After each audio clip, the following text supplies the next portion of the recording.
Ce qu'il ne te dit pas. Il y a une personne qui ne dit pas tout, en tout cas qui cache une certaine vérité. On parle du voile d'illusion un petit peu. Je ne sais pas pourquoi j'ai cette question, ce qui ne te dit pas.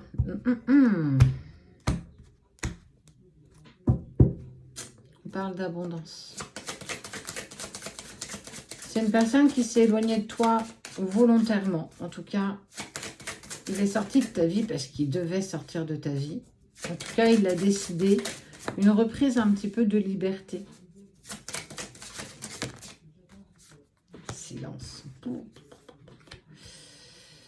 Il a eu besoin de sortir de ta vie pour retrouver une certaine paix intérieure, mais aussi surtout trouver ses propres clés. Ce qui s'est imposé à vous, c'est le silence et la distance, mais ça a été une véritable nécessité. Je ne suis pas sortie de ta vie pour t'embêter ou pour t'atteindre et te vexer, ou ne serait-ce pour te faire du mal, ou te rendre malheureux ou malheureuse. Je le fais parce que j'en ai besoin et c'est nécessaire, ça m'est presque vital.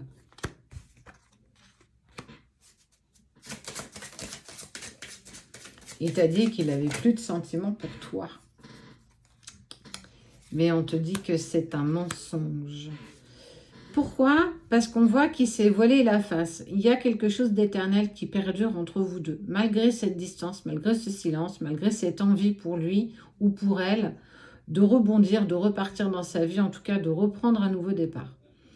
Et il y a quand même une grande forme de culpabilité. Ça veut dire que quand il se retrouve seul, dans le noir, le soir, il pense à la façon dont ça s'est terminé, il pense à la façon dont vous avez arrêté de communiquer et il y a beaucoup de culpabilité. Un regret un petit peu de peut-être... c'est dommage que ça soit terminé comme ça.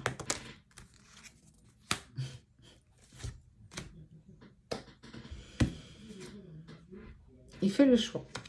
Le choix. Retour et femme. Bon.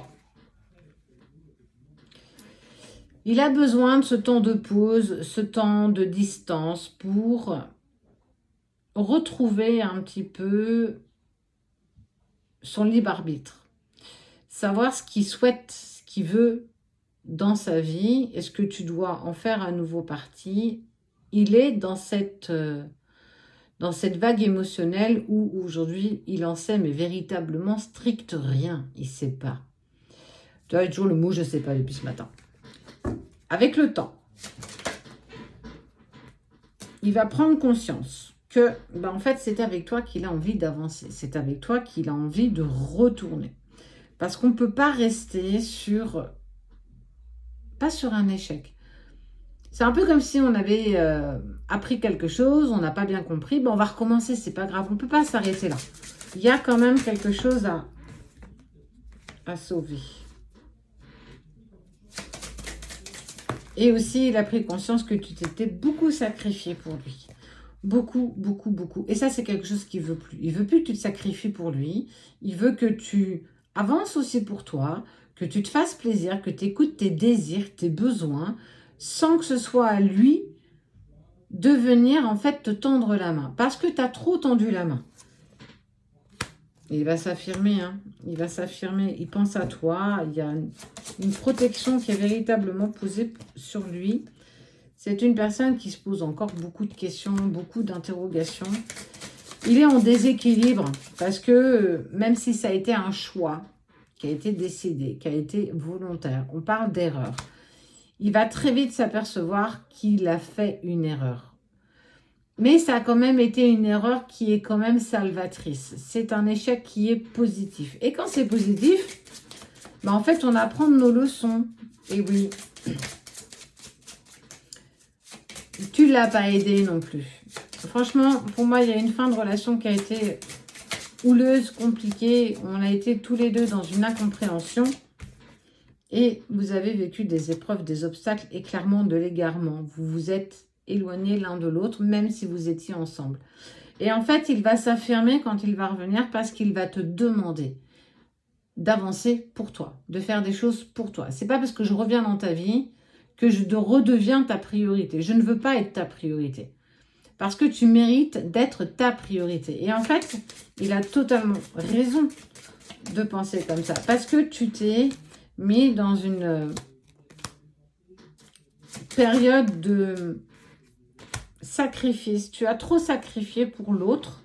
Tu t'en es oublié. Tu en as oublié tes propres besoins, tes désirs. Et ça, avec le recul, quand il reprend la situation avec de la distance et de la hauteur, il s'est très vite aperçu que même lui avait peut-être abusé de ta gentillesse, de ta bonté de cœur, mais aussi du sacrifice que tu faisais volontairement pour être avec lui, pour subvenir à ses besoins, ses envies, ses moindres petites envies.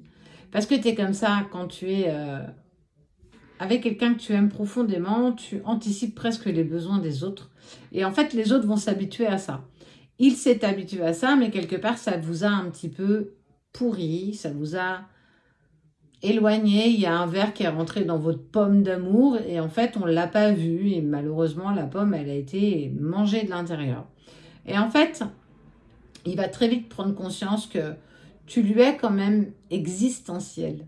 J'adore ce mot. Il est existentiel avec toi et il a besoin et envie d'être avec toi. Mais plus de la manière dont vous l'avez été, plus de la façon dont vous vous êtes aimé.